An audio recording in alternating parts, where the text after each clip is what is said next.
হাতে নিয়ে শুভেন্দু অধিকারীর নেতৃত্বাধীন বিজেপি সরকার একের পর এক গুরুত্বপূর্ণ সিদ্ধান্ত নিয়ে চলেছে এবং দ্বিতীয় দিনেও দেখা গেল অত্যন্ত গুরুত্বপূর্ণ একটি সিদ্ধান্ত নেওয়া হয়েছে।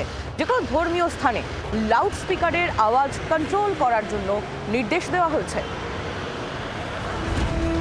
মুখ্যমন্ত্রীর চেয়ারে বসেই রাজ ধর্ম পালনের নজর শুভেন্দু অধিকারীর। সিন্ডিকেট রাজ ভাঙতে নির্দেশ, আইন শৃঙ্খলা রক্ষায় পুলিশকে ফ্রি হ্যান্ড দেওয়ার পাশাপাশি এবার শব্দবিধি নিয়েও উদ্যোগী হলেন তিনি। ধর্মীয় স্থানের লাউড স্পিকারে বিধিনিষেধ, নির্দিষ্ট সাউন্ড লিমিটের বাইরে যেন না যায়, পুলিশকে নির্দেশ মুখ্যমন্ত্রী শুভেন্দু অধিকারীর। সূত্রের খবর, মুখ্যমন্ত্রীর বক্তব্য, দুর্গাপুজো, ঈদ বা যে কোনো কমিউনিটির বিশেষ উৎসব ছাড়া রোজ রোজ মাইক বাজিয়ে সেই আওয়াজ সংশ্লিষ্ট প্রিমাইসের বাইরে গেলে আশেপাশে মানুষের অসুবিধে হয়। মাইকের আওয়াজ যেন সংশ্লিষ্ট ধর্মীয় প্রতিষ্ঠানের বাইরে না যায়। জোরে মাইক বাজলে বল প্রয়োগ না করে বুঝিয়ে আওয়াজ কমানোর নির্দেশ পুলিশকে। মুখ্যমন্ত্রীর এই উদ্যোগকে স্বাগত জানিয়েছে বিজেপি।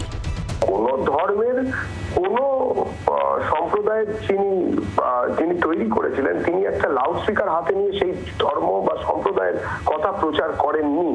যারা পরবর্তীকালে 4 বেলা 5 বেলা 3 বেলা বিভিন্ন সময় চিৎকার করেছেন, মানুষের কানে সেই ধর্মের বাণী প্রবেশ করিয়ে দিলে একটা পবিত্র কর্ম করা হয়, সেটাকে মেনেছেন, কিন্তু তারা গণতন্ত্রের প্রথম শর্তটাকেই লঙ্ঘন করেছেন।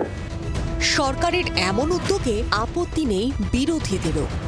পলিউশন কন্ট্রোল বোর্ডের যে আওয়াজের বিধি আছে, যে কত জোরে লাউড স্পিকার সাধারণভাবে যেখানে জনবসতি আছে সেখানে বাজানো যায়, তার জন্য নির্দিষ্ট বিধি আছে। তো সেই বিধি অনুসারে যদি এই নির্দেশ হয়ে থাকে তাহলে তো কিছু বলার নেই।